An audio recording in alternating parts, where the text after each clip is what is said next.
Jay and Puffy is close, even though Jay lawyer came out and said they're not. Because Jay Z and Puff was given an assignment, and that was to destroy East Coast rap. And what I mean by that, and I know people gonna be like, yo, Gene is out of his mind and everything like that. Check this out, brother. Is that New York rappers was getting 80 to 100, 800 to 1.2 million, or something larger than that, and sign with labels back then. And they was getting a lot of money to make albums and records. When they had guys down south that these labels was paying $250,000, $300,000 on record deals, and these guys was bringing back platinum albums and everything like that. So what they had to do was, they had to keep New York rappers down.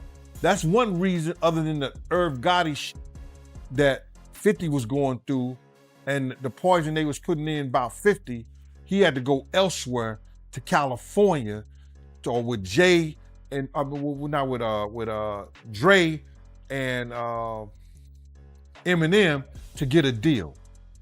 They did not want East Coast rappers to get big. They were suppressing all new artists that was coming out of New York. Jay and Diddy was doing that. That's why when I heard your story, because I knew this for a long time, but when I heard Dame Dash that Jay wouldn't sign off on nothing, Jay wouldn't do this and Jay would that, because he couldn't let a Cameron blow up. He couldn't let an East Coast rapper like Beanie Siegel blow up. Because him and Diddy was giving that deal, we gotta keep these East Coast rappers down.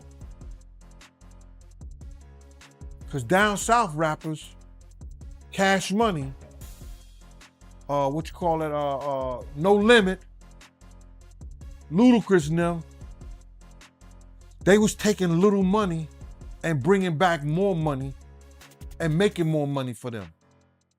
So the record labels, I wouldn't say they was gonna lose off the East Coast rappers.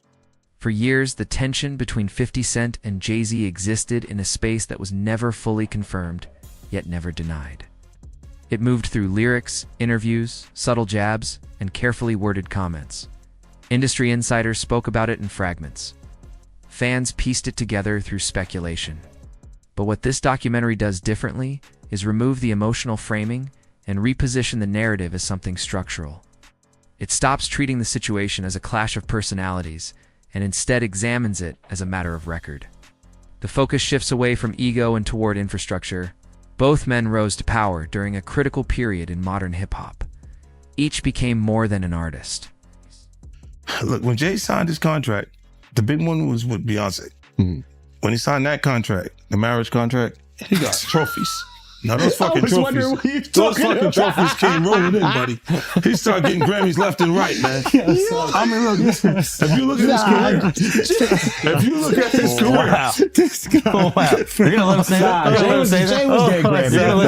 he had one. Exactly. He had And one. he ain't show up. He had like 20 now. Oh, Lord. He had like 18 since he been down. Look, he had one, bro. Hard Knock Life. Hold on. You're not wrong. At the same time. After that, he got them shits. He's like drinking his pictures with him. Fucking things to cup. Wait a minute. So you're saying the success is derived from the marriage? I've absolutely been treated differently. The accolades. Because he's no longer viewed as what, like a street or gangster rapper. Now he's viewed as a businessman, entrepreneur, family man. And the biggest ones because of the position Beyonce's. Oh, wow. Right? You were connected to the biggest. Jay got it for the music. Jay got it for the music. No, you didn't see. Nah, he deserved those. I'm sitting there, it's like this, like Black excellence. They're sitting there like, yeah. It's the billionaire brunch. Oh, Like, I hate you, man. unaware of anything going on here. This is the one time I'm gonna be with you niggas this year. Yeah. Yeah, we said. Come on, bro. That's crazy. That's crazy. He just looking at his watch during the whole Rock Nation prayer. Like, is it 3:30 Yeah, it's almost time to get out. What the fuck is that? Yo, I feel like I'm normal again. Get me out of here. Oh wow! So that's the deal he signed, huh? Yeah, that's the deal. Like the other ones didn't count as much as that one did. They became architects of influence. Yet the way they built that influence reveals two opposing philosophies. One leaned toward confrontation, direct and disruptive. The other favored consolidation, alignment, and controlled expansion. One applied pressure from the outside. The other secured position from within. What surfaces here is not simply a feud between two individuals. It is a contrast in how power is accumulated, maintained, and shielded from vulnerability. And when power is most effective, it rarely announces itself. At all. Why? Because you don't got nothing. I don't have it. All right. There's no girls gonna come out. Why you sound Then- skeptical? Because No. I think there are some women Damn, that are Al. like, Yeah, I what's up think with there's this some guy? women that are like, This guy's supposed to be from Queens, bro. we got the- let me cook. Fucked up experience. You kick him off the corner one time. No, what I'm saying is I know a couple of exes that fucking throw me under the bus. You should let him have the corner. That's what I'm None of saying. this would have happened if you let him have the corner. Would have been fine. Damn, Al. You know there's some like opportunists they'll just going. they'll just throw out the Girls fucking. will But that's what I'm saying. So you had to have something. Look, if you already interacted with the person, right, and you hadn't had a bad experience, it would take more for them to say some of the shit that you see these people say.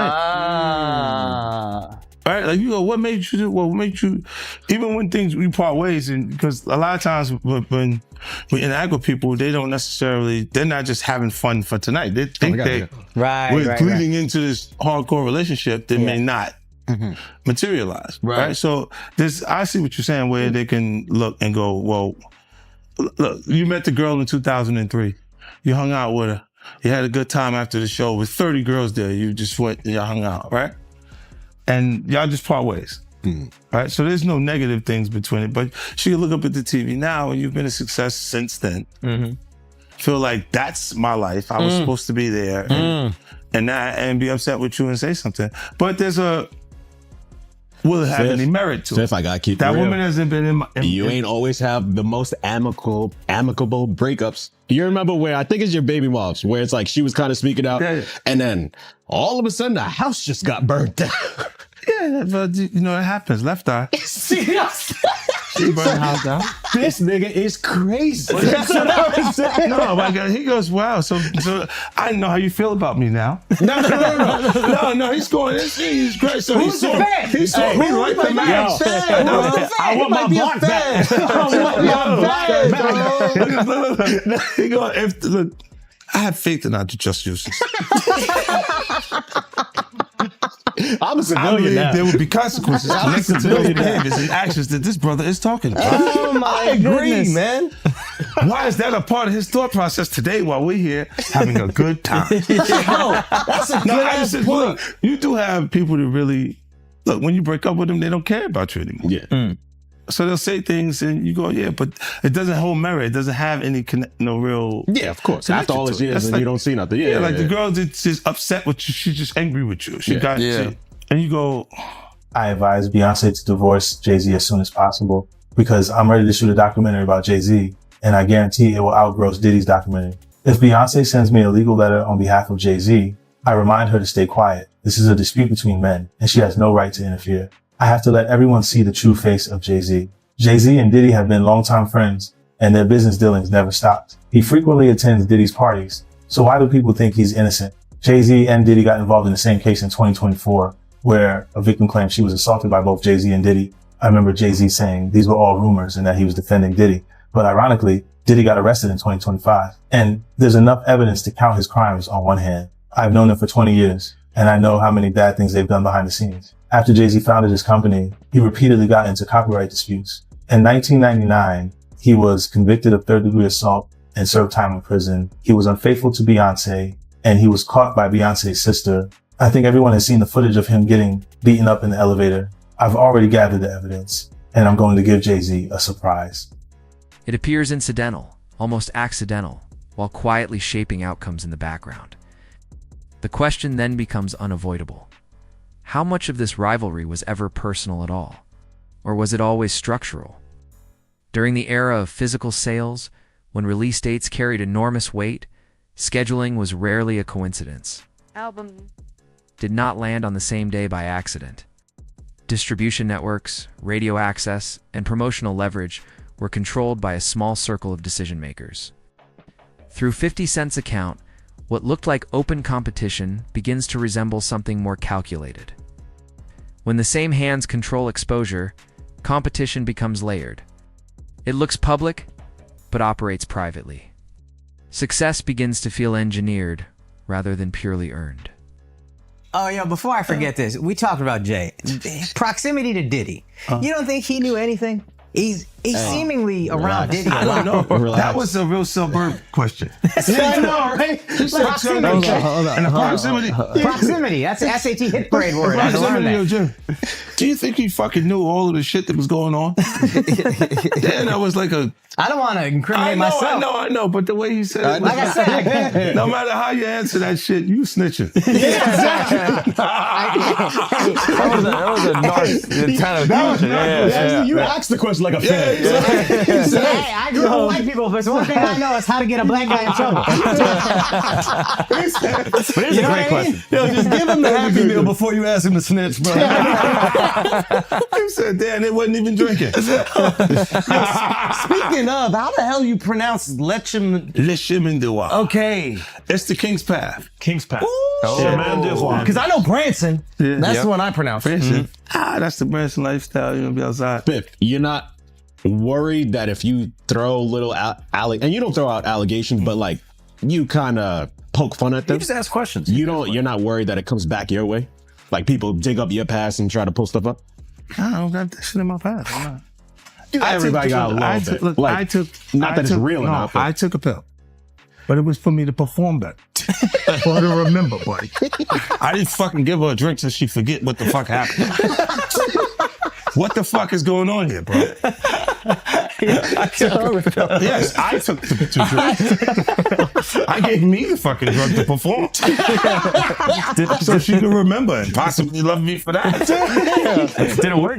What the fuck? This is, yo, bro, look, I'm doing pretty good. Like, doing pretty good. You know what I mean? Like, but I'm just saying, this is the opposite of normal shit that we're talking about, bro. That is why. I don't know why it's so hard for people So just for to people to acknowledge feel weird like shit is you weird. would have something or you would have reserved energy because you feel like...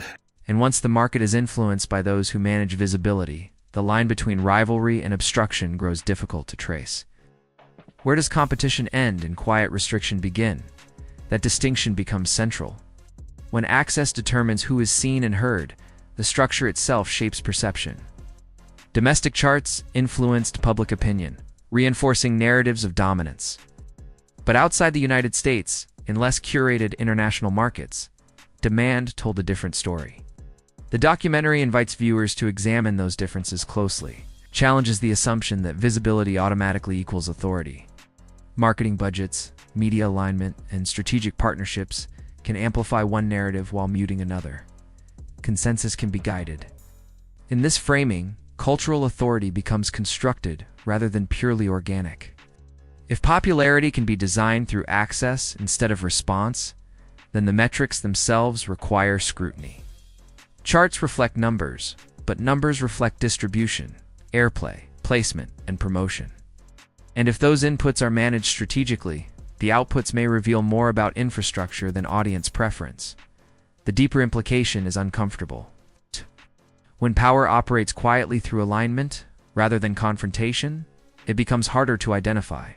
And if influence can be accumulated without appearing aggressive, then dominance no longer needs to compete openly. It simply positions itself where competition cannot fully reach. The controversy surrounding the Super Bowl performance is framed here not as a simple entertainment dispute, but as a case study in how legitimacy is negotiated behind closed doors. Publicly, it appeared as celebration. Privately, it exposed hierarchy. Reports that Eminem insisted on including 50 Cent in the lineup contrasted sharply with hesitation from certain decision-makers. That hesitation was not about talent. No one questioned ability. the hesitation centered on permission. And when exposure reaches the scale of the Super Bowl, permission becomes power. I thought the smartest thing Jay said in the statement was, if you really believe this happened, then press criminal charges. He said, pull up. But I don't think that was. Tell me. Okay, look.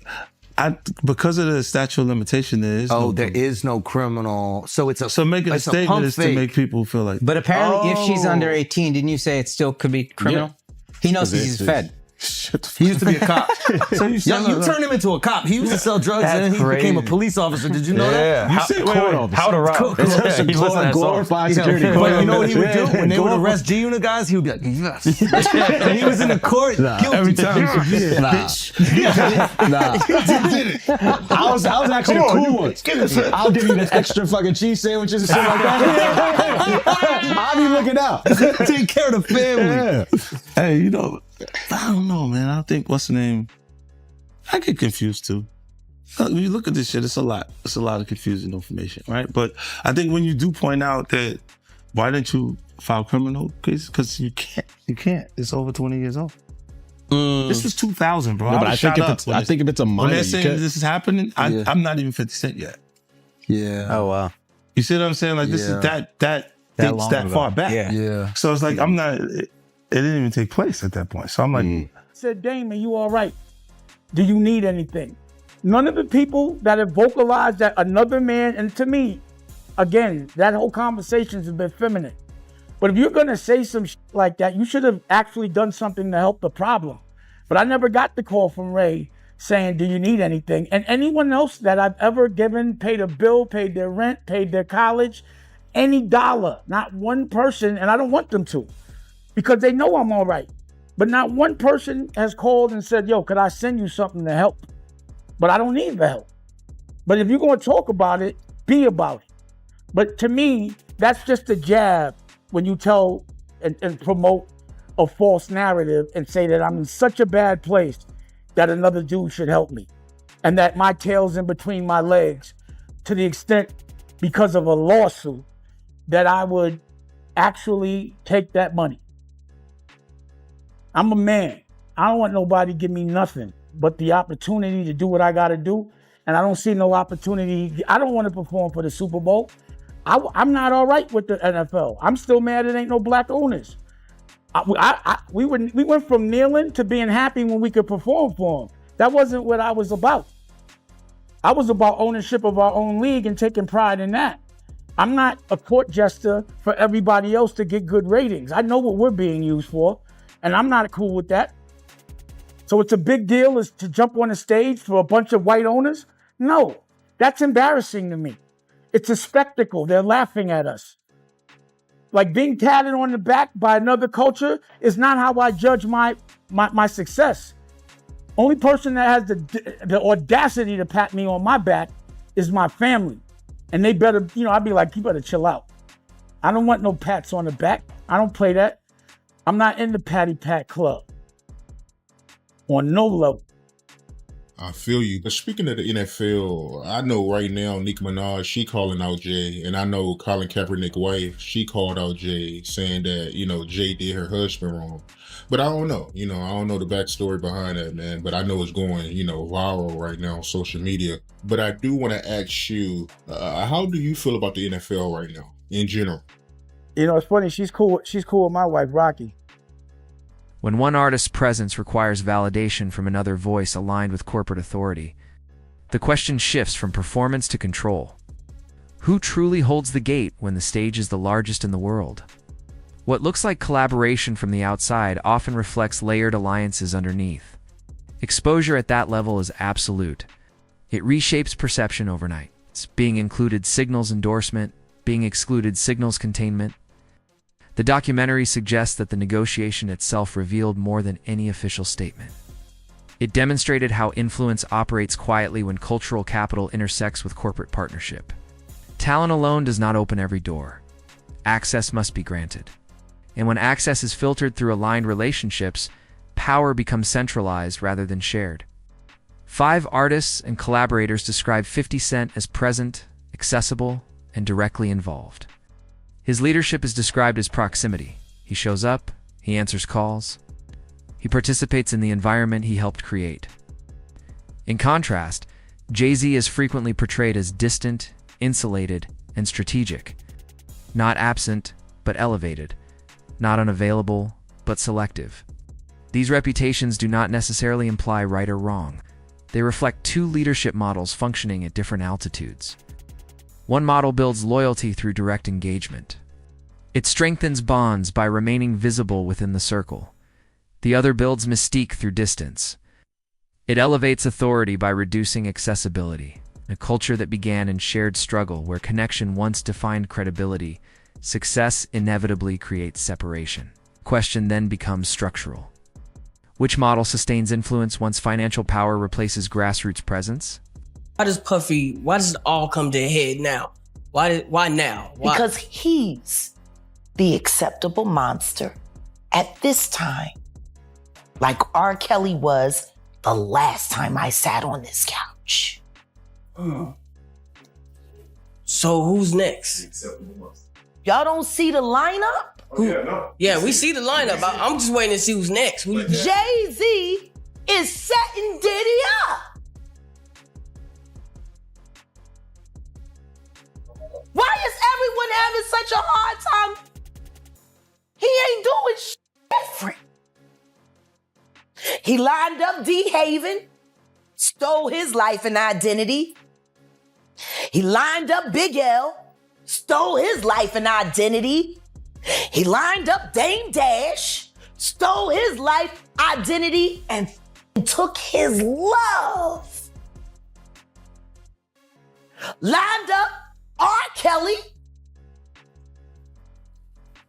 He wants to be the one.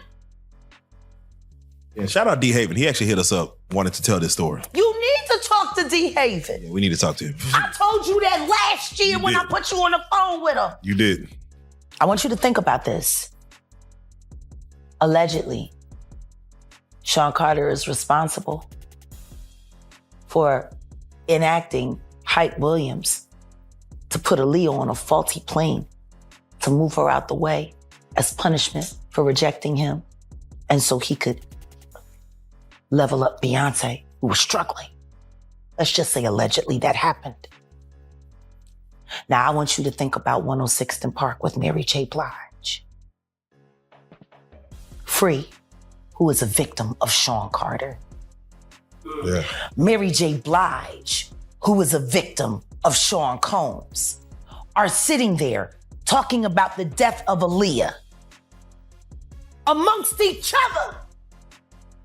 He was doing it too. This is people that are looking on separation between their hardships or their the things that they got going on that would be issues, and what a celebrity's issues would be.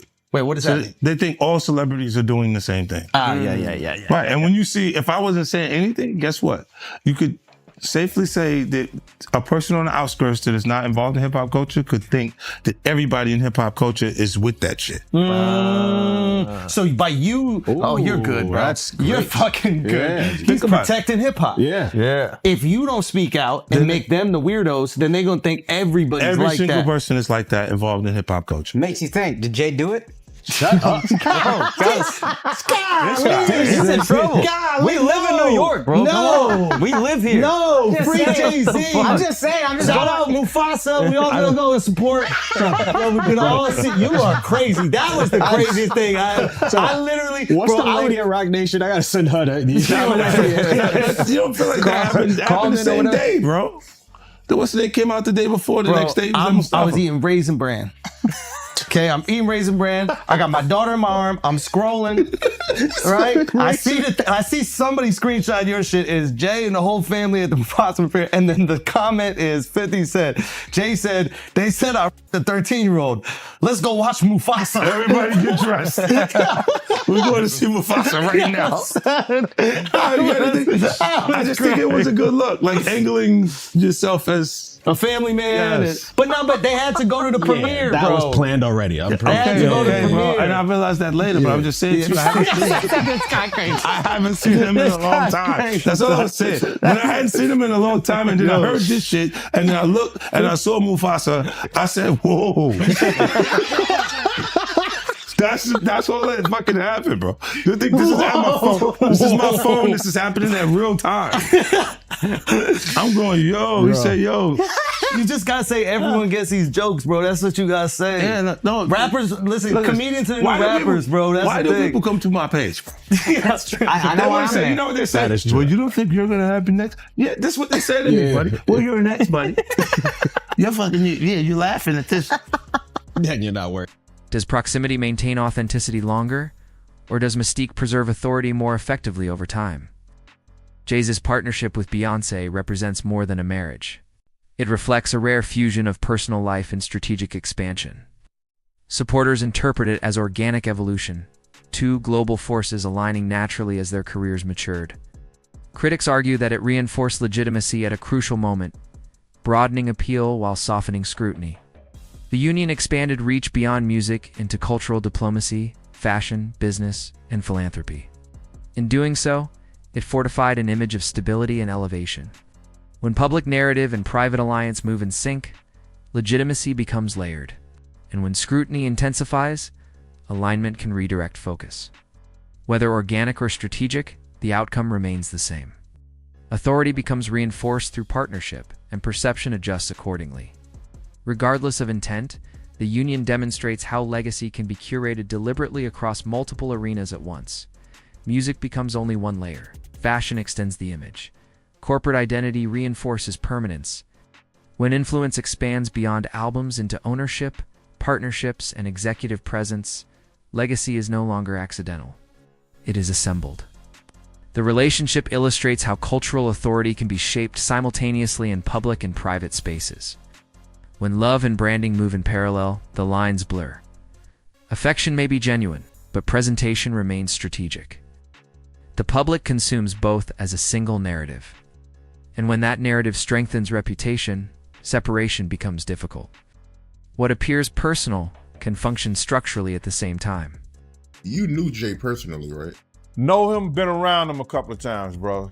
Been around him a few times, but I didn't know him. Know him as I'm sitting down and I'm breaking bread, eating off, eating a meal around him and shit like that, laughing, talking, and joking like that. I've been around Jay Z, and one time I wanted to knock his head off, because he was being disrespectful, but he didn't know he was being disrespectful because he ain't that type of dude. You understand what I'm saying? What happened? We was in Cancun and he had a personal assistant from my block named Laura. And he had brought like 3 people to the club. He had brought like 6 people to the club with him, and he was only supposed to get 3 people in. I was running the door at Daddy-O's from Industry Entertainment. They just told me Jay-Z only get 3 people in. You understand? So I'm at the door. I said, yo, Jay, you good, and 3 of your other good, but the other 3 gotta pay. So then he said, Laura, handle him. And at that time, the type of dude I was, you couldn't tell no woman to handle me. You understand? When I'm talking to you as a man. So then I said, who you talking to like that? You telling her to handle me? You understand? And then me and him, he didn't say nothing. He just turned to the side. And if he'd have turned back around, he'd have got his head knocked off. But Laura told me, yo, Gene, please, Gene, you gonna make me lose my job. You know what I'm saying? And because, one, she was beautiful. 2, she from our block. You understand? I wasn't gonna do that to her. You understand? So I gathered myself, stepped away from the situation, and then the promoter said Jay can let his people come in. You know what I'm saying? But he was being disrespectful. This is the same dude that Harlem cats used to laugh at and joke at. Even we was out there that time, he came to Cancun and he had a fake Versace shirt on and they was ripping him. I mean, they was ripping him. I know he's a billionaire now, he can wear whatever he got. He got $10 million watches and shit like that. But we talking about back then. You understand? We still had those stories from back then. And it's good that a brother can uplift himself. And that's why he's the type of person that he is, because he knew how guys used to treat him. That's why you could see him trying to sun people based on somebody who gets in that type of situation. You understand? This dude had the same cream deli silk shirt that I had. Now, cream deli cream shirts were fake printed Versace shirts. They were nice. You pay $45 for them, but you can't wear that around Harlem cats. You understand what I'm saying? Not if you in the rap industry. At that time, they used to have diamond testers. You understand? They'll roll up on the cat, and if your diamond don't beat, you understand? They'll talk about you. Snatch your chain off or whatever like that. So he had the fake cream de la cream shirt on, and they was roasting him. I think I seen him in a black t-shirt from that point on in Cancun the whole time he was there. Yo, let me just tell you something. When dudes from Harlem got something on you, bro, and they joking you, they at it. They gonna stop and until somebody with some power or somebody with some money say, yo, give that dude a break. Give him a break. So Dame probably used to let him get him in a little bit, but then when Dame was like, yo, my man, let my man live. Let him live. They probably back up off of him or stuff like that.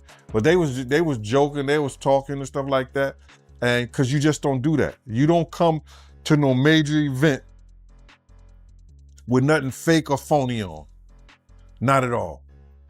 Unless the only way you could get away with something fake or phony on, if it was Dapper Dan. If it was a Dapper Dan special, you good. Within the documentary's wider frame, Diddy does not appear as an isolated personality operating alone.